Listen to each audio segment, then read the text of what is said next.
নমস্কার, Rishibani institute of Vedic অ্যাস্ট্রোলজির পক্ষ থেকে স্বাগত জানাই আজকের জ্যোতিষ আলোচনায়। আমি শান্তনু আপনাদের সঙ্গে। আলোচ্য বিষয় ভাগ্য, না ভাগ্য নয়, সৌভাগ্য। বেশ কিছু মানুষকে দেখে আমাদের মনে হয় ও কি ভাগ্য নিয়ে জন্মেছে, মুখে সোনার চামচ নিয়ে জন্মেছে। অর্থাৎ সেই মানুষটা জন্ম থেকেই ভাগ্যবান। কোন মানুষগুলি জন্ম থেকেই ভাগ্যবান, কাদেরকে আমরা বলতে পারি জন্মগতভাবে ভাগ্যবান, সেই মানুষগুলিকে খুঁজে পাওয়ার চেষ্টা আজকে আমরা করব। আজকে আমরা আলোচনা করব সিংহ রাশির বিষয়ে। সিংহ রাশি বা লগ্নের কোন মানুষগুলিকে আমরা বলতে পারি জন্মগতভাবেই ভাগ্যবান, কারা জন্ম থেকেই সৌভাগ্যের অধিকারী হয়ে থাকেন, তাদেরকে খুঁজে বার করবার চেষ্টা আজকের আলোচনায় আমরা করব। শুরুতেই আমরা বলি সিংহের কয়েকটি বৈশিষ্ট্য। সিংহ কালপুরুষের পঞ্চম রাশি, সূর্য এর অধিপতি। সাধারণত এই রাশির মানুষজন তারা কিন্তু বেশিরভাগ সময় টাফ লাইফ লিড করেন। তাদের জীবনে দুঃখ, কষ্ট ইত্যাদির অভাব থাকে না, কিন্তু তা সত্ত্বেও তারা চেষ্টা করেন অপরকে সাহায্য করতে, অপরকে নিয়ে চলতে, অপরের উন্নতি করবার চেষ্টা করতে। মানুষের উন্নতি করবার চেষ্টা, মানুষকে সাপোর্ট দেওয়া, ব্যাকআপ দেওয়ার এই চেষ্টা, এটা আমরা সিংহের ক্ষেত্রে দেখতে পাই এবং বারবার দেখতে পাই। সিংহ রাশি বা লগ্নের মানুষদের এই যে পরোপকারী মানসিকতা, তার জন্য সিংহকে অনেক বেশি প্রতিদান দিতে হয়। সিংহ রাশি বা লগ্নের মানুষদের এই যে পরোপকারী মানসিকতা, তার জন্য সিংহকে অনেকটাই স্যাক্রিফাইস করতে হয়, নিজেকে অনেকটাই বঞ্চিত করতে হয়।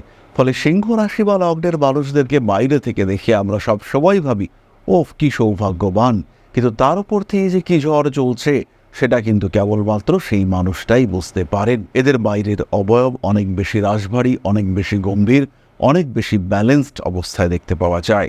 বাইরে থেকে মানুষজন প্রশ্ন করেন যে কি করে এই মানুষটা এত ব্যালেন্সড থাকে, কিন্তু বেসিক্যালি ওনাদেরকে ব্যালেন্সড থাকতে হয়, কারণ ওনাদের উপরে যে রেসপন্সিবিলিটি রয়েছে, ওনাদের যে দায়িত্ব নিতে হচ্ছে, সেটা কিন্তু অনেকটাই অন্যদের থেকে আলাদা, অনেকটাই অন্যদের থেকে বেশি। তাই আলোচনার শুরুতেই বলি, সিংহ রাশি বা লগ্নের সেই মানুষজন তারা যে সব সময় সৌভাগ্যবান হন এটা কিন্তু একেবারেই নয়, বরঞ্চ সিংহের দুর্ভাগ্যের মাত্রা কিন্তু অনেকের থেকেই অনেকটা বেশি। সিংহ রাশি বা লগ্নের মানুষজন জেনারেলি টাফ লাইফ লিড করেন। তাদেরকে প্রচুর পরিশ্রম করতে হয়, প্রচুর কাজকর্ম করতে হয়, মানুষের বহু কথা তাদেরকে শুনতে হয় এবং আলটিমেটলি জীবনে অগ্রগতি তাদের জন্য বেশ কিছুটা বাধাপ্রাপ্ত হয়। সেই লেভেলে পৌঁছতে বাধা আসে।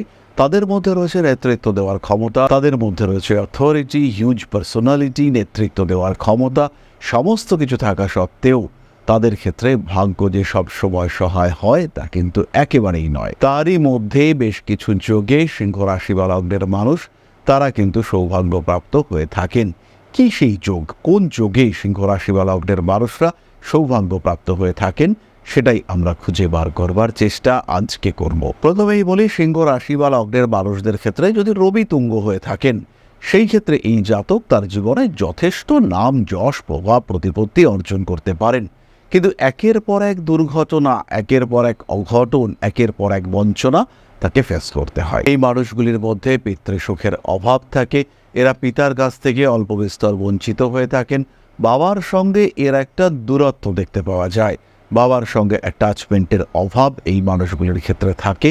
কোনো কোনো সময় এরা পৈতৃক সম্পত্তি থেকেও বঞ্চিত হয়ে থাকেন। বেশ কিছু সময় এই মানুষগুলির জীবনে স্বীকৃতির অভাব দেখতে পাওয়া যায়, বেশ কিছু সময় এই মানুষগুলির জীবনে অগ্রগতি বাধাপ্রাপ্ত হয়, কিন্তু তাদের মান সম্মান, যশ, তাদের পরিচিতি এটা কিন্তু অনেকটাই বেশি হতে দেখতে পাওয়া যায়। সিংহ রাশি বা লগ্নের মানুষদের জন্মকুণ্ডলিতে যদি মঙ্গল বলবান হয়ে থাকেন এবং মঙ্গলের নক্ষত্র অধিপতি যদি শুভ ক্ষেত্রগত হয়ে থাকেন, নবাংশে মঙ্গল যদি বলবান থাকেন, সেই ক্ষেত্রে তাদেরকে আমরা সৌভাগ্যবান বলতে পারি। তবে এই সৌভাগ্য যোগের ফল প্রাপ্ত হতে অবশ্যই মঙ্গলকে বৃহস্পতির দ্বারা অনুগৃহীত হতে হবে। মঙ্গল বৃহস্পতি উভয় যদি মকর রাশিতে অবস্থান করেন, সেই ক্ষেত্রে নিজভঙ্গ রাজযোগ দেখতে পাওয়া যায় এবং এই যোগে জাতককে সৌভাগ্যবান বলা যেতে পারে।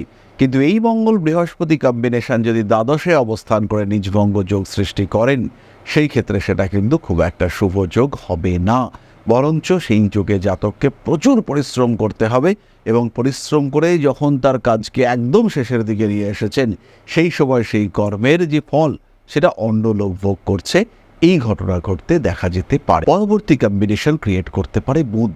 সিংহ রাশির ক্ষেত্রে দ্বিতীয় পতি এবং একাদশপতি অর্থ, টাকা পয়সা, সমৃদ্ধি, উন্নতি এগুলোকে নিয়ন্ত্রণ করে বুধ। এই বুধ যদি দ্বিতীয়, একাদশ, পঞ্চম ইত্যাদি ঘরে অবস্থান করেন, সেই ক্ষেত্রে জাতক বা জাতিকা প্রভূত অর্থ উপার্জনে সমর্থ হয়ে থাকেন। বাধা, বিপত্তি, সমস্যা, অশান্তি, অস্থিরতা এই বিষয়গুলি থেকে তিনি নিজেকে রিমুভ করতে পারেন এবং সবচেয়ে বড় বিষয়, তার কাছে অর্থের কোনো অভাব থাকে না। আমরা সবাই জানি অর্থ অনর্থের কারণ, কিন্তু অর্থের মাধ্যমে বহু সমস্যা তার সলিউশন করা সম্ভব। তাই বুধের যদি শুভ অবস্থান থাকে, সিংহের জাতক বা জাতিকা তারা প্রচুর অর্থ উপার্জন করতে সক্ষম হয়ে থাকেন।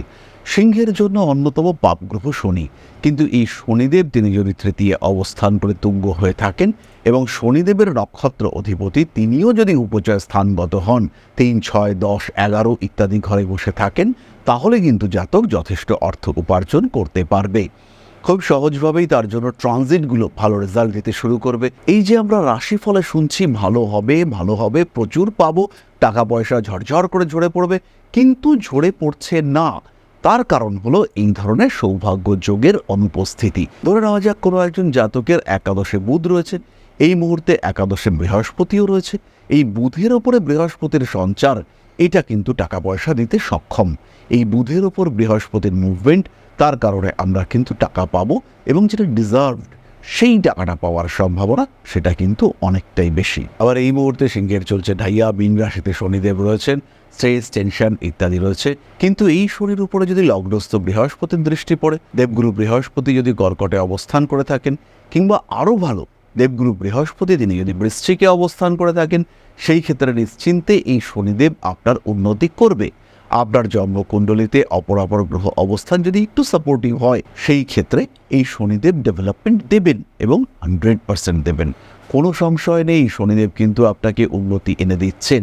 বাধা, বিপত্তি, সমস্যা, অশান্তি যাই আসুক না কেন, আপনার ঢাইয়ায় ডেভেলপমেন্ট হবে। কিন্তু এই বৃহস্পতি যদি আপনার কুণ্ডলিতে সপ্তমে অবস্থান করেন, তাহলে এই শনিদেব অর্থাৎ ট্রানজিট শনিদেব, যে শনিদেবের কারণে আপনার ঢাইয়া সৃষ্টি হয়েছে, তিনি কিন্তু আপনার বিবাহ, ব্যবসা, বিবাহিত জীবন, শরীর স্বাস্থ্য, রোগভোগ, বিনোদন প্রত্যেকটি ক্ষেত্রকে ভীষণভাবে ড্যামেজ করবেন।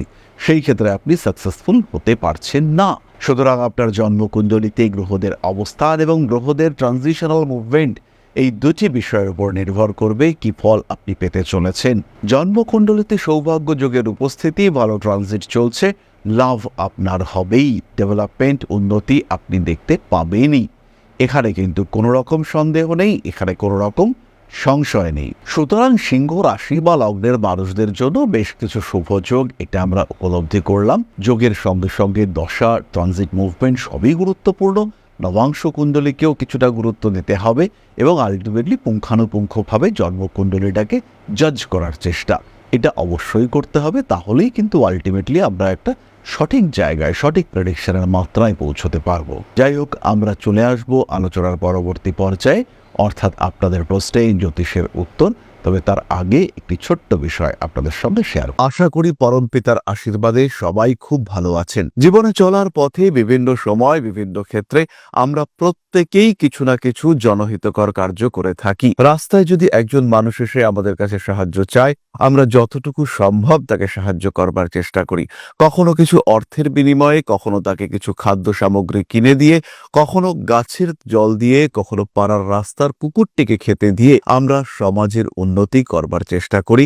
আমরা সমাজের প্রতি আমাদের সামাজিক দায়বদ্ধতা পালন করবার চেষ্টা করি। কারণ প্রত্যেকেই আমরা মানুষ, প্রত্যেকের মধ্যেই রয়েছে মনুষ্যত্ব, প্রত্যেকেই আমরা অপরকে সাহায্য করবার জন্য অল্প বিস্তর দায়বদ্ধ। এই ভাবনা নিয়েই অধ্যাত্ম, সেবা এবং প্রকৃতি পূজনের ব্রতী হয়েছে আমরা। আপনাদের সহযোগিতায় গঠন হয়েছে পরম ব্রহ্ম মিলন মঠ ও সেবাশ্রম। দীর্ঘদিন ধরেই, প্রায় বিগত 3 বছর ধরে বিভিন্ন সময়ে, বিভিন্ন অবস্থায়, বিভিন্ন পরিস্থিতিতে মানুষের পাশে গিয়ে আমরা দাঁড়িয়েছি। মানুষের পাশে যতটা সম্ভব সাহায্য করবার চেষ্টা আমরা করেছি আমাদের ক্ষুদ্র সামর্থ্যে। বারংবার আমরা পেয়েছি আপনাদের সাহচর্য, বারংবার আপনারা বাড়িয়ে দিয়েছেন আপনাদের সহযোগিতার হাত। তাই আরো একবার আপনাদের সামনে আজ আমি আবার এসেছি পরবর্তী কর্মসূচিকে বাস্তবায়িত করবার জন্য। বিগত দিনগুলিতে বিভিন্ন সময়ে আমরা বিভিন্ন ক্ষেত্রে ডোনেশন কর্মসূচি করেছি। আমরা শীতকালে কম্বল বিতরণ করেছি, মোজা চটি বিতরণ করেছি, মশারি বিতরণ করেছি ডেঙ্গুর সময়, করোনার সময় খাদ্য সামগ্রী বিতরণ করেছি আমরা। তার সঙ্গে সঙ্গে ছোট ছোট শিশুদের পড়াশুনো এগিয়ে যাওয়ার জন্য সারা বছরের সমস্ত শিক্ষা উপকরণ আমরা বিতরণ করেছি।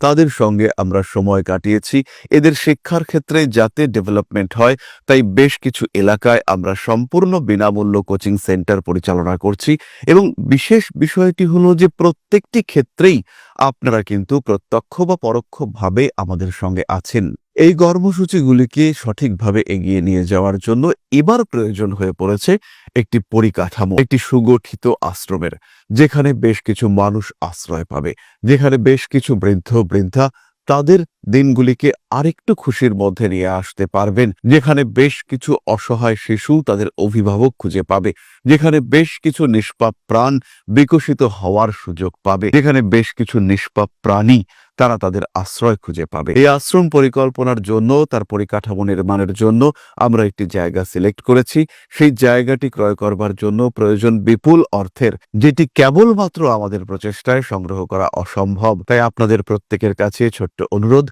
প্রত্যেকেই অল্প অল্প করে এগিয়ে আসুন। প্রত্যেকের বিন্দু বিন্দু অনুদানে একদিন সিন্ধু স্বরূপ গড়ে উঠবে পরম ব্রহ্মমিলন মঠ ও সেবাশ্রম। আমাদের প্রত্যেকের স্বপ্ন সমাজের জন্য কিছু করে যাওয়ার, সমাজকে উন্নততর পর্যায়ে নিয়ে যাওয়ার। এই যে প্রচেষ্টা, এই যে ইচ্ছে, এই যে উদ্যম, এই উৎসাহ বাস্তবায়িত হবে আপনাদের সহযোগিতার মাধ্যমে। তাই আপনাদের প্রত্যেকের কাছে স্বনির্বন্ধ অনুরোধ, যতটুকু সম্ভব, যতটুকু সামর্থ্য, হতেই পারে অতি ক্ষুদ্র সেই সামর্থ্য, কিন্তু এসে পাশে দাঁড়ান। ইতিমধ্যেই বহু মানুষ তাদের যথাসম্ভব সাহায্যের হাত আমাদের দিকে বাড়িয়েছেন। আমরা তাদের প্রতি কৃতজ্ঞ। আমাদের আন্তরিক ধন্যবাদ আমরা জানাই তাদের প্রতি। এবং আপনাদের কাছেও আমাদের অনুরোধ, আপনারাও একটু একটু করে এগিয়ে আসুন। সবাই যদি অল্প অল্প করে এগিয়ে আসি, তাহলেই কিন্তু বিরাট কোনো স্বপ্ন বাস্তবায়িত হতে পারবে। সকলেই যদি অল্প অল্প করে এগিয়ে আসি, তাহলেই কিন্তু বিরাট এই মহান কর্ম বাস্তবায়িত হতে পারবে। একদিন আমার আপনার প্রত্যেকের স্বপ্ন পরম ব্রহ্ম মিলন মঠ ও সেবাশ্রম আধ্যাত্ম সেবা এবং প্রকৃতি পূজনের এই মহান দায়িত্ব নিয়ে এগিয়ে আসতে পারবে, একটি জায়গা তৈরি করতে সক্ষম হবে। সবাইকে জানাই অগ্রিম ধন্যবাদ এবং শুভেচ্ছা। সবাই খুব ভালো থাকবেন। নমস্কার। তাহলে এবার আমরা চলে আসব আপনাদের প্রশ্ন পর্যায়ে। প্রশ্ন করেছেন মেঘনা Debnath, 30/6/2003, 11:10 place of birth Bangladesh. পড়ালেখা, ক্যারিয়ার, বিয়ে কিভাবে হবে একটু জানাবেন। মেঘলা, প্রথমেই বলি তোমার জন্মকুণ্ডলিতে উচ্চ বিদ্যার যোগ রয়েছে, তাই বিয়ের কথা এখনই চিন্তা করার দরকার নেই। পড়াশুনো, ক্যারিয়ার এগুলোতে কনসেন্ট্রেট করতে হবে। একটু টেকনিক্যাল স্টাডি কিংবা নন কনভেনশনাল কোনো স্টাডি তোমার জন্য গুরুত্বপূর্ণ। চাকরি প্রাপ্তির পরিষ্কার স্পষ্ট সংযোগ রয়েছে, তুমি নিশ্চিন্তে এগোতে পারবে। এগিয়ে যাও এবং অর্থনৈতিক অবস্থা যথেষ্ট ভালো হবে। মঙ্গল দোষের প্রতিকার করবার চেষ্টা অবশ্যই করতে হবে। মাথায় রাখতে হবে এর কারণে কিন্তু ম্যারিড লাইফে সমস্যা আসতে পারে, তবে অবশ্যই দুশ্চিন্তা করবার কোনো কারণ নেই। তাহলে আজকের আলোচনা আমরা আর দীর্ঘায়িত করব না। সবাই সুস্থ থাকুন, ভালো থাকুন। মা শ্রী শ্রী আদিশক্তির আশীর্বাদ বর্ষিত হোক আপনাদের উপর। জয় মা আদিশক্তি। নমস্কার।